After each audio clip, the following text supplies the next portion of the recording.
ಈ ಕಟಾರಿ ವೀರ ಸುರಸುಂದರಾಂಗಿ ಎನ್ನುವ ಚಿತ್ರ ಬಿಡುಗಡೆಯಾಗಿದೆಯಲ್ಲ, ಹೌದು.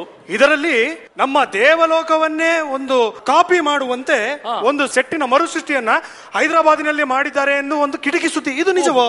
ಈ ಸುದ್ದಿಯನ್ನು ನಾನು ಕಿಟಕಿ ಬಳಿಯೇ ಆಲಿಸಿದ್ದೇನೆ. ಇದು ನಿಜವೇ ಆಗಿದ್ದಲ್ಲಿ ಕೃತಿ ಚೌರ್ಯದಂತೆ ಸೆಟ್ ಚೌರ್ಯನೂ ಆಗುವುದಿಲ್ಲವೇ? ಇಲ್ಲ ಇಲ್ಲ, ಅವ್ರು ಹಾಗಾಗಬಾರದಂದೆ ಅಲ್ಲಿರುವಂತಹ ಗೋಪುರಗಳು ಕಂಬಗಳು ಅವಕ್ಕೆಲ್ಲ ಸ್ವಲ್ಪ ಆಲ್ಟರ್ ಮಾಡ್ಬಿಟ್ಟು ಹಂಗೆ ಸೂಟ್ ಮಾಡ್ಕೊಂಡ್ ಬಂದವ್ರೆ.